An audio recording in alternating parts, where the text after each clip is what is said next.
মসজিদের অনুপস্থিতি, তোমার রবকে ভুলা তোমার পায়ের নিচে টাকনুর নিচে কাপড়টা বলে, তোমার রবকে ভুলা তোমার দাড়ি শেভ করাকে বলে, তোমার রবকে ভুলা তোমার উত্তেজনার উশৃঙ্খলতাকে বলে, তোমার রবকে ভুলা তোমার জাকাত ফাঁকি দেওয়াকে বলে, তোমার রবকে ভুলা তোমার ঘরের স্ত্রীর উপর নির্যাতনা জুলুমকে বলে, তোমার রবকে ভুলা তোমার বাবা মায়ের অবাধ্য হওয়াকে বলে, তোমার রবকে ভুলা মসজিদ ছাড়া অন্য ঘরকে আলোকিত করাকে বলে। মোমবাতি আগরবাতি কত বাতি দিয়ে তুমি কত ঘর সাজাও, আল্লাহর ঘর মসজিদ ফজরে এভাবেই খালি পড়ে থাকে। তুমি মনে করেছো আল্লাহর ঘর সাপ্তাহিক একটা অনুষ্ঠান আর বাৎসরিক একটা মাহফিল। তোমার রবকে তুমি চেনো কিভাবে? কিভাবে তোমার রবকে চেনো বেতুয়ার মানুষ? রবের পরিচয় কি রব দিবে নাকি কোনো মানুষ?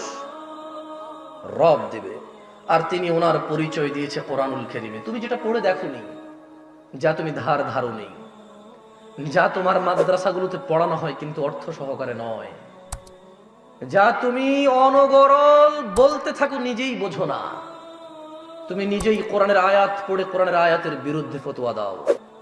আমি বলছি না আমি সব সঠিক বলছি, তবে আমি এটা তো ঠিক বলছি যে তুমি কোরআন পড়তে জানো না। তুমি রব কিভাবে চেনো বেতুয়ার মানুষ? 60 বছরের জীবনকে প্রাধান্য দিয়ে নষ্ট করছো অনন্ত জীবন। লা ইয়ামুতুনা ফিহা ওয়ালা ইয়াহইয়া। শোনো, জান্নাতে গেলেই মানুষ মরবে না এমনটা নয়, জাহান্নামেও মানুষ মরবে না। তুমি বুঝতে পারছো না এই পৃথিবী তোমার জন্য কত সুবর্ণ সুযোগ, এটা কত বড় অপরচুনিটি। তোমাকে যেটা বলছিলাম, সতর্ক হও বেতিবার মানুষ। রব বলছে লা তুলহিকুম আমওয়ালুকুম ওয়ালা আওলাদুকুম আন যিকরিল্লাহ। মানুষ, তোমরা যারা ঈমান এনেছো, যারা রবকে সাক্ষ্য দিয়েছো, তোমাদের রব তোমাদেরকে সতর্ক করছে, লা তুলহিকুম আমওয়ালুকুম ওয়ালা আওলাদুকুম আন যিকরিল্লাহ। তোমরা তোমাদের ছেলে সন্তান সন্ততি ধন সম্পদের মোহে পড়ে রবের স্মরণকে ভুলে যেও না। আচ্ছা, রব তোমাকে নিষেধ করেছে সন্তান সন্ততি আর অর্থ সম্পদের মোহে পড়ে, লোভে পড়ে, লালসায় পড়ে রবকে না ভুলতে।